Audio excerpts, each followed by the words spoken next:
So మామూలుగా మీరు musical అనుకుంటే sound music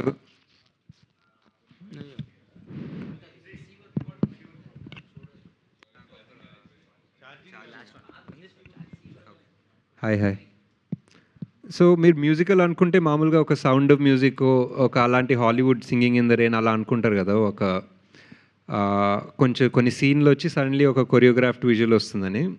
so this is not like that అండి. దిస్ ఈజ్ ఇప్పుడు మీరు Pushpak for example silent movie అనుకుంటున్నారు కదా.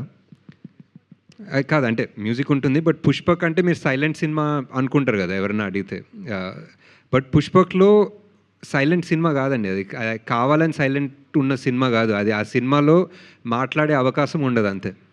అది ఎవరైనా మాట్లాడే టైంకి ఎవడో హార్న్ కొడతాడు, లేకపోతే ఎవరో పక్క నుంచి వస్తారు, లేకపోతే ఏదో మ్యూజిక్ వస్తుంది, లేకపోతే లిఫ్ట్ డోర్ మూసుకుంటుంది.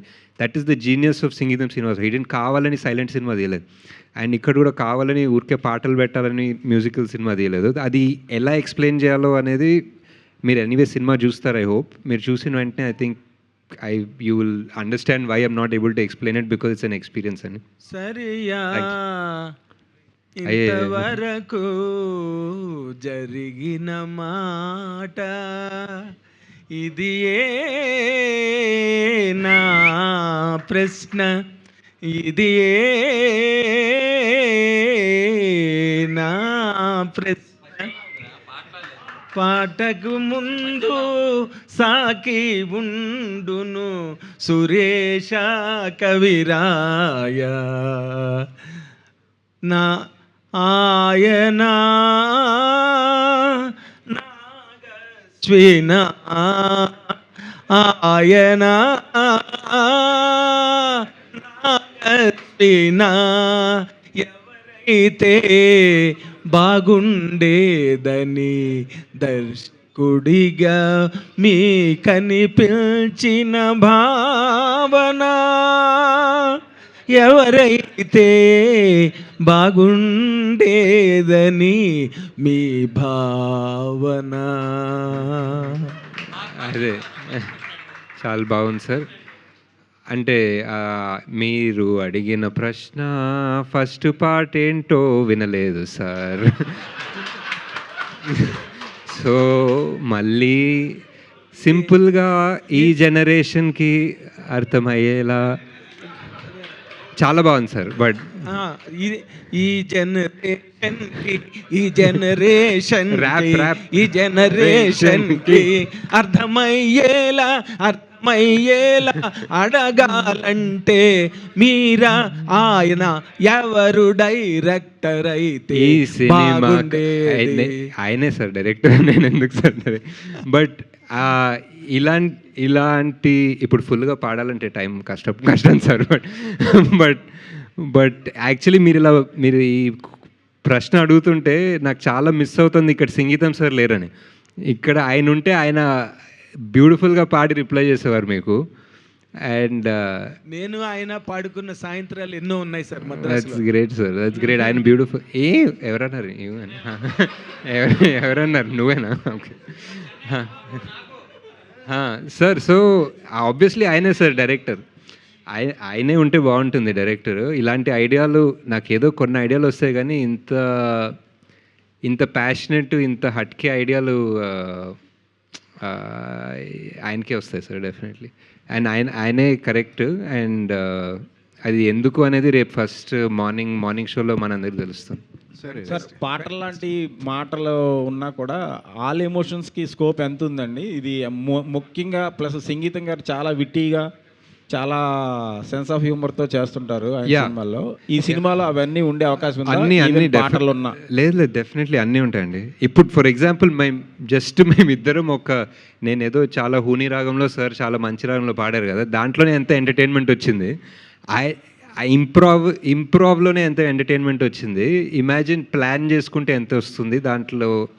మీకు మనకు యూజువల్లీ సినిమాలో ఏం కావాలండి, ఒకసారి ఒక ఎమోషన్ ఫీల్ అవ్వాలి, నవ్వుకోవాలి, ఏడుస్తాం అంతే. So that's pretty much what is there in the movie. అది 100% గ్యారంటీ అని. సార్ నైట్ సెలబ్రిటీ షో కానీ సార్ ఇక్కడ నాగేశ్వరి గారు ఆయన ఈవినింగ్ ఏమన్నా అంటే ఇండస్ట్రీ పీపుల్కి కానీ డైరెక్టర్స్ కానీ స్పెషల్ సెలబ్రిటీ షో ఏమన్నా ప్లాన్ చేస్తారు? అలా ఏం పెట్టుకోలేదండి, but they might be paid premieres లాగా ఏదో ఓపెన్ చేయొచ్చు. లాస్ట్ కొంచెం కంటెంట్ ఎండ్ టు ఎండ్ వరకు వస్తుంది కాబట్టి we're just opening up, maybe few shows open అవుతాయి అంతే. అది will let you know very soon. 2 స్టేట్స్లో ఉంటాయండి? 2 స్టేట్స్లో? అర్థం కాలే. 2 స్టేట్స్లో. 2 స్టేట్స్లో. సార్ అశ్విన్ గారు, ఆయన దగ్గర ఇంకా వేరే స్టోరీస్ కూడా ఉండుంటాయి, మీతో డిస్కస్ చేసే ఉంటారు. బట్ ఇది పికప్ చేయడానికి రీజన్ ఏంటి? ఇది ఆయన చేయాలి అని చెప్పేసి ఫైనల్గా అంటే జీవితంలో ఇది చేయాల్సిందే అని ఫిక్స్ అయ్యారా ఎట్లాగా? ప్యూర్లీ సార్ విష్ అండి. ఆయనకి సినిమా చేయాలని చాలా చాలా చాలా డీప్గా ఉండే అండి. అండ్ వేరే స్టోరీస్ ఉన్నాయి, వేరే స్టోరీస్ చెప్తారు, బట్ ఏది చెప్పినా ఫైనల్గా తిరిగి ఇక్కడికే వచ్చేవారు. సో ఐ థింక్ అదొకటి అర్థం చేసుకున్నాం ఎప్పుడో.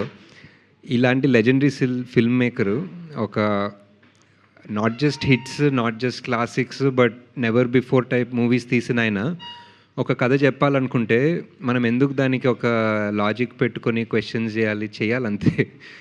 ఇప్పుడు నేను అంటే ఎస్పెషలీ సరే, అదే స్టోరీ వైజ్ కానీ మేకింగ్ వైజ్ కానీ రిలీజ్ వైజ్ కాదండి, ప్రతిదీ ఛాలెంజింగ్గానే ఉంది ఈ సినిమా విషయంలో. సో అంటే ఈ ఛాలెంజ్ని ఆయన ఈ వయసులో చేయగలిగారా? ఎట్లా మీ సపోర్ట్ తీసుకున్నారు? సో ఆయన ఫైనల్గా ఆ సంతృప్తికరమైన ఫీలింగ్ మూవీ మేకింగ్ పరంగా ఆయనకి ఎంతవరకు లభించింది అంటారు సార్ ఈ సినిమా విషయంలో? ఆయన anything to do with movie ఆయన ఎనర్జీ 200% అవుతుందండి. So anything to do with cinema shooting పరంగా ఆయనని, రిహర్సల్స్ పరంగా ఆయనని, writing, set discussions, whatever, అప్పటికి ఆయన ఎనర్జీ 200-300% అయిపోతుంది. So he is fully active. And అంటే మాకు అప్పుడప్పుడు we would get tired or burnt out whatever, but ఆయనకు అలాంటి సిచ్యువేషన్ లేకుండా. అంటే blue kind of film making అనేది మీకు ఆయనకి కుదిరింది కాబట్టి సినిమా రాగలిగింది అనుకోవచ్చా? వేరేదైతే ఖచ్చితంగా వచ్చేది కాదా? ఎట్లా ఈ మీ భావాలిద్దరూ ఒకటే భావాలు ఒకటవడం ఒకటి, బట్ ఐ థింక్ ఈ సినిమా చాలా కష్టం అని తీయడం. అంటే ఇప్పుడు పుష్పక్ కూడా అనుకుంటే కమల్ సార్ సపోర్ట్ లేకపోయింటే మేబీ పుష్పక్ చాలా కష్టమయ్యేదేమో తీయడం. ఆయన నమ్మకం లేకపోయింటే, ఆయన సపోర్ట్ లేకపోయింటే.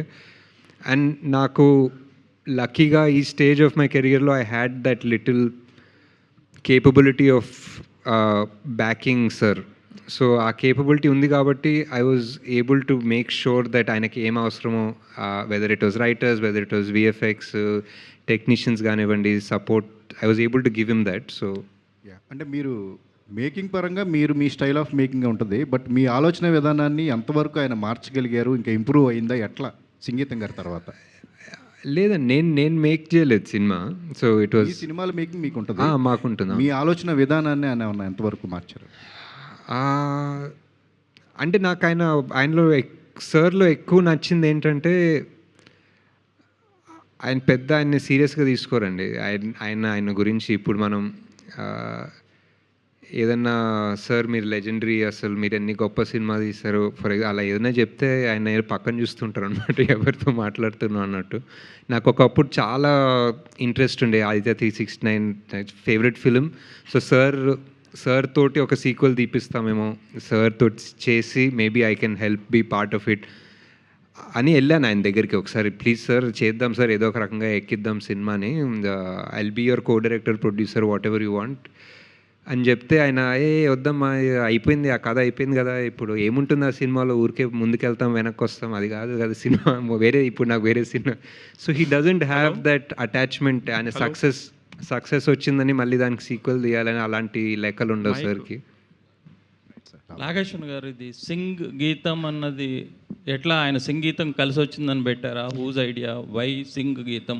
ఐ థింక్ రైటర్స్ రూమ్లో ఎవరో సజెస్ట్ చేసినట్టున్నాను ఏదో మాటల్లో సార్కి చెప్తే సార్కి కూడా నచ్చింది యాక్చువల్లీ.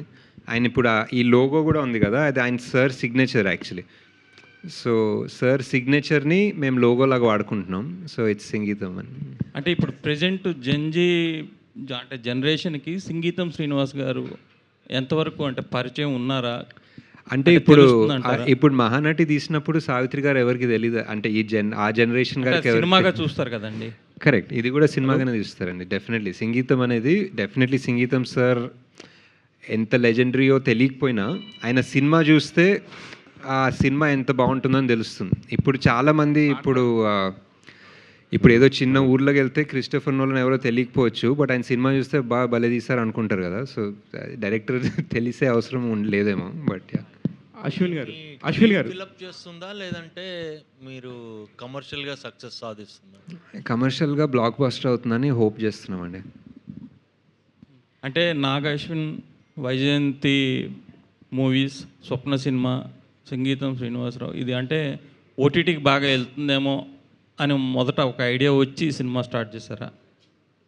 మేము ఎప్పుడు అలా ఆలోచించలేదండి. మీరు మా ఫిల్మోగ్రఫీ చూస్తే పీక్ కోవిడ్లో కూడా జాతిరత్నాల్ని రిలీజ్ చేసామండి in theatres. So we're always in love with theatres, we're always in love with the audience.